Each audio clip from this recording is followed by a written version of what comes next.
แล้วกินนมเรื่อยอยู่บ่น้องตุ๊ก โดดก็กินเท่านั้น ไปเจาะห่อนค่ะ จอกมาทอด กินเรื่อยอยู่บ่น้ำร้อนกะ น้องตุ๊กจะกินหรือบ่ แม่ซองซอเจาะค่ะ จะกินหน่อยแท้ชมช้ำเจ้า อุ้มลูกอย่าเพิ่งกินได้ไปหัวลูกเลย ให้ป้าอุ้มพาอะไรกิน คุมเราติดน้ำเลย แม่น ให้ป้าคุมดิตอนนี้ป้า กิ คุ น ม เป็นซองหมอเมื่อวาน ฮะ เขากินเป็นซองหมอ ต้องกินน้ำละลายค่อยปรุงแหน่ปรุงลูกอ่ะเห็ดค่อยๆได้เห็ดกับเล็กน้อย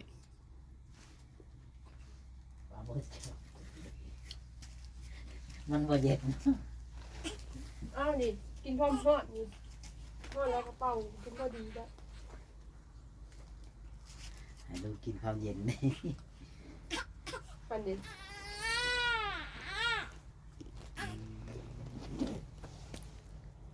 โทรศัพท์ก็ติด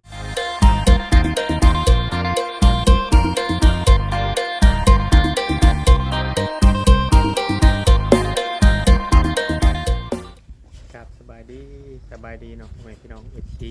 กันเบิร์ดสุขูสุคนพี่น้องเนาะทางฝั่งลาวแล้วก็ทางฝั่งไทยนำเด้อแม่เอฟซีที่เขามาเบิ่งมาชมคลิปช่อง YouTube ของว่าวิ่งใจกันดอยพี่น้องเนาะV2พี่น้องเลยอีกเช่นเก่าเช่นเดิมพี่น้องเนาะเมื่อนี้เวียนเข้ามาหาทางน้องตุ๊กอีกพี่น้องว่าเขาก็บ่ได้มาหาเพิ่นน้ำเมื่อวานก่อนเนาะเพียงเนาะมาเวียนเข้ามาคือว่ามื้อใดมื้ออื่นบ่คือมื้อฮื้อเพิ่นสิออกไปมัดเขตเนาะเพียงเนาะดูกรรมจังใดก็มาเบิ่งมาชมนำกันน้องเนาะไปเพื่อบ่เป็นการสักสมเนาะเข้าไปเบิ่งไปชมนำกันเลยน้องเอ้ยมาทางนี้แหละทางน้องตุ๊กเพิ่นมากับทีมงานคือเก่าพี่น้องเนาะเวียนกันเข้ามา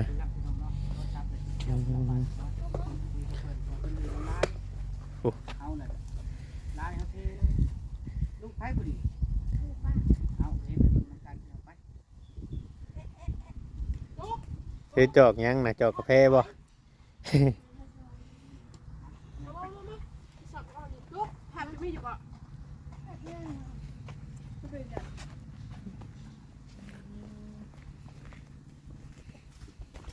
็นไร คือเพิ่น ทางด้านเมียบ่ไล่บ่ แม่นโอ้โหมีแตะกี้เป็ดแท้นเกือบเป็ดอยู่นี่ไปจัง เบิ่งบอลอยู่บอลนี่ สบายดีเด้อ บ่จ่อยบ่ได้มื้อนี้สบายดีเด้อ โดยทางบ่จอยน้ำผู้ทางน้องตุ๊กสดหยังอ่ะนะ เกิดน้ำห้อน สดน้ำฮ้อนอ๋อเกลือเป็ดเกลือไก่อยู่นี่บ่น้องตุ๊กนี่คือมีแตะกี้เป็ดแท้สิดอกมีหม้อน้ำฮ้อนเพิ่น จักป้าอ้อมให้บ่น่ะป้าอ้อมลูกจ้ะนะใจดีก็แล้ว อ๋อทางน้องมวยซักผ้าอ้อมให้ลูกน้องตุ๊กน้องตุ๊กยังซักเองบ่ได้บ่เจ้าน่ะซักได้อยู่ เพิ่นอยากสักให้ อ๋อเพิ่นมาเด่นน้ำได้เพิ่นซักให้ เจ้าบ่มาเผาน้องมื้อนี้ แม่นแม่น เออ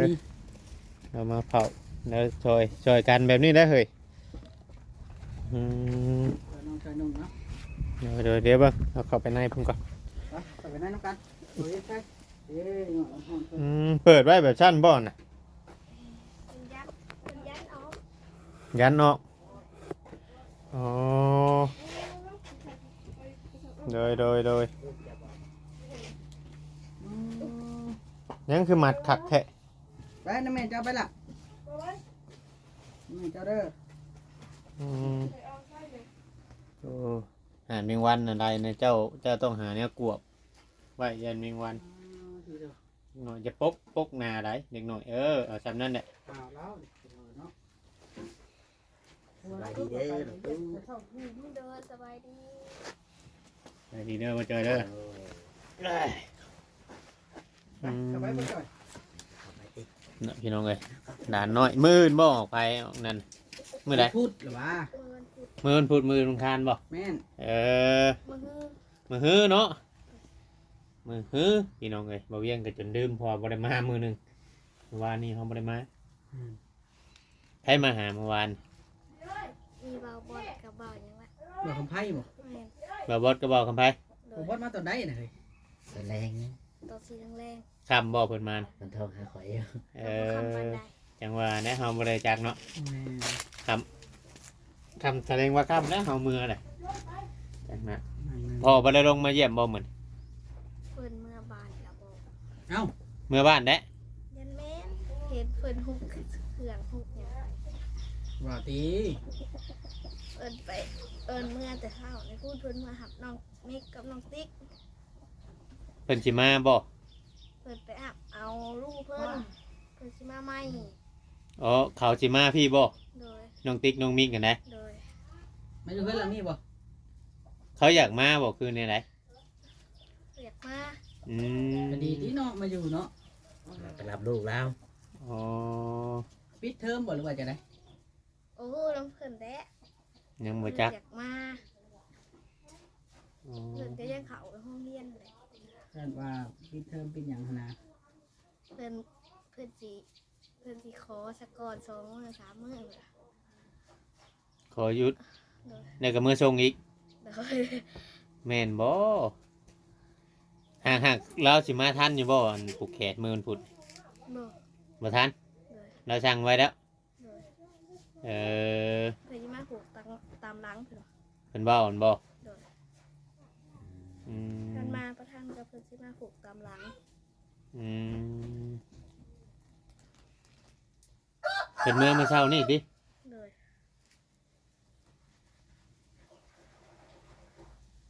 มาได้เขาจังอันโทรถามมึงรายละเอียดเราอีกต่างหากเนาะ แม่น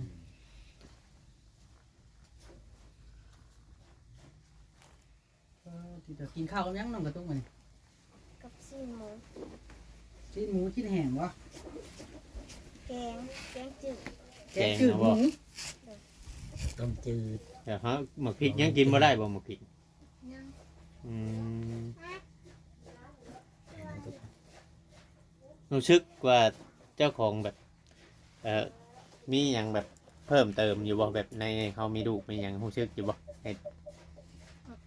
บ่ฮู้เลยหยังเลย ว่าจะมีเลย เออยังคิดว่าฮู้สึกแบบว่าเจ้าของมีลูกมีหยังแหละเป็นแบบชั้นแบบนี้เนาะ แกงรู้สึกกิ้ว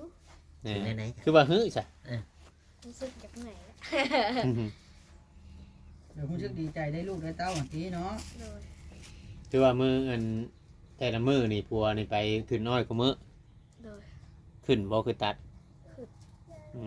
ม เขาจะปิดโรงงานเหรอ เขาเด้งบ่ โดย พิษหีบเนาะ ปิดแล้วก็สิ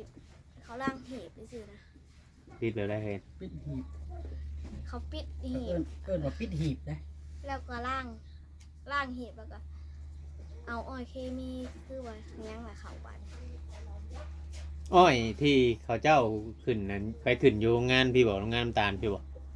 บ่ได้ขึ้นตามสวนแบบคือวานนี่บ่ ตามสวน ตำสวนแบกขึ้นรถเลย แบบเขาเห็นวานนี่แหละ แม่น อื แบ ม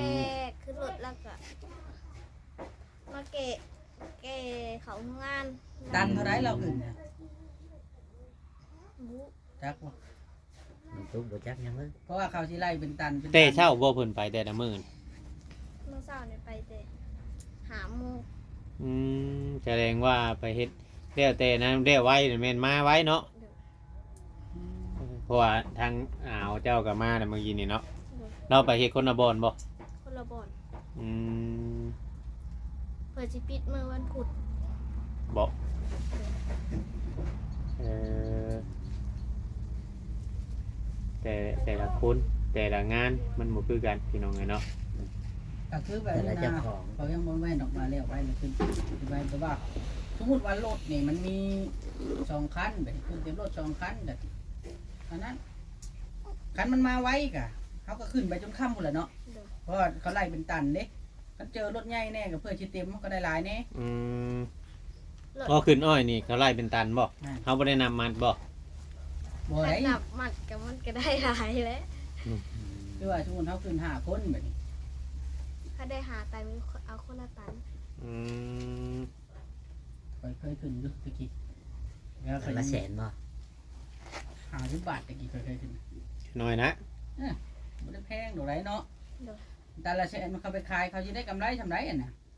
แสดงว่าเบาดีนี่คิด ฮ็ดมาเบิดทุกอย่าง เฮ็ดมาวัตถุกอย่างแล้วตัดอ้อยขึ้นอ้อยแบกอ้อยนี่นะ ตัดกระดาษโหติลี โอ้ได้ยอดอีหลีนี่ป้าจะนี่เนาะป้าหมวยบ่ชื่อป้าจ้ะนะ โดย ขยันเนาะปลาหมวยจัน แต่สิไปเบิ่งป้าหมวยตะเครื่องเด้อ ปลาหมวยตาเครื่อง ว่าว่าบอสมาคือบ่เห็นนะลงคลิปเมื่อวาน ยังบ่ไปลง นั่นทันได้ลงแล้วเนาะ อืม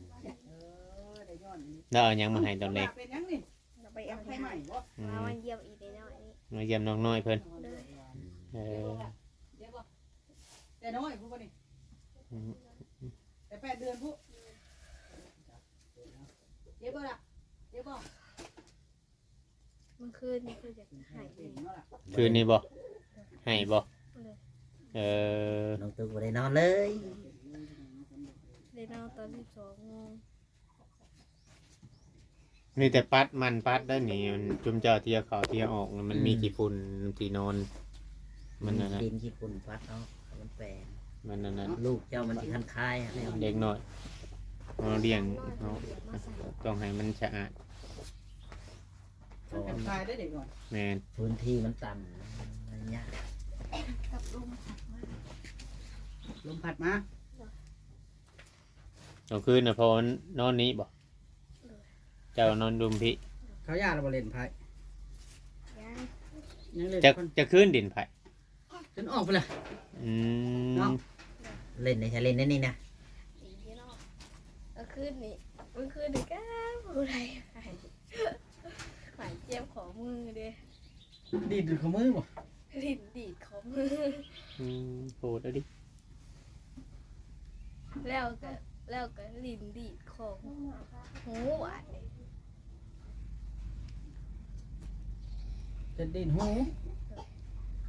หูสิบ่แดงเบิดบ่จ้ะ กระแดงก็ได้ดอกหูน้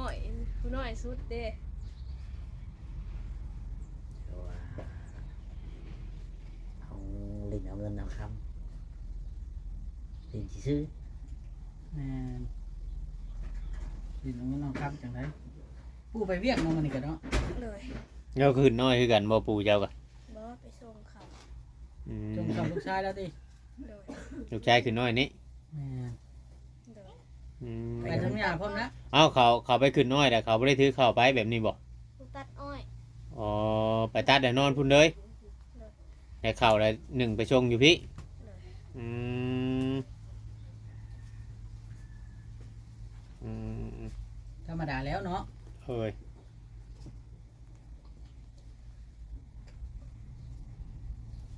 เท่านี่ใหญ่เอ้ยนางนี่ใหญ่ไปแล้วจึงได้ขึ้นไปอยู่พุ่นบัดนี้ เลย 5 เดือนบ่เจ้าจึงไปอยู่กะว่าเราหันนิดหน่อยบ่ เลย อืม เราก็จะอุ้มขึ้นไปลินอยู่ ถ้าเจ้ามีเงินมีคำนี่สิเจาะน้ำไหมบ่หรือว่าจะได้พอไปอยู่มันต้องมีน้ำได้เนาะบ่เวียง เลย คือคอยเว่าเขาเนี่ยถามว่าคือว่าทางพระผู้ใหญ่เพิ่นถามมาคือคอยเว่าเนี่ยถ้าที่อันเพิ่นสิเจาะถ้าว่ามีคนคือน้องตุ๊กนี่ครับลงไปอยู่พุ่นเพิ่นก็สิเจาะคือทางอันเอื้อจูดีผู้เพิ่นอันนั้นเพิ่นก็บ่ได้ว่าหยังอยากเจาะก็เจาะโลดในดินในหยังเจาะน้ำเจาะหยังให้ถ้าว่ามีคนอยู่ก็ดีหั้นนะแต่ว่าเจาะ ใน ก็ ใจเขาอยากขึ้นไปอยู่แล้ว อยากไปอยู่พุ่นบ่ เลย อืม แต่มันยากน้ำเดี๋ยว ย่างกำน้ำมาชื่อ เลย ยากน้ำน้ำในเนาะกัน โดย กันมีน้ำมีในแล้วกับ2-3 เดือนเจ้าก็ขึ้นไปอยู่แบบนี้บ่ กะว่าคนน้อยแข็งแห้งนะจักหน่อยนะ หันเติบเนาะ แม่นกะว่าน้องตุ๊กอุ้มย่างไล่นะ ปล่อยไง ทัวร์ไปเลยแถวนี้ บอกอุ้มตัวไปเลยเออ คอยจับ นั่นแหละ แล้ว แต่ว่าคนผู้ใหญ่เพิ่นก็ว่า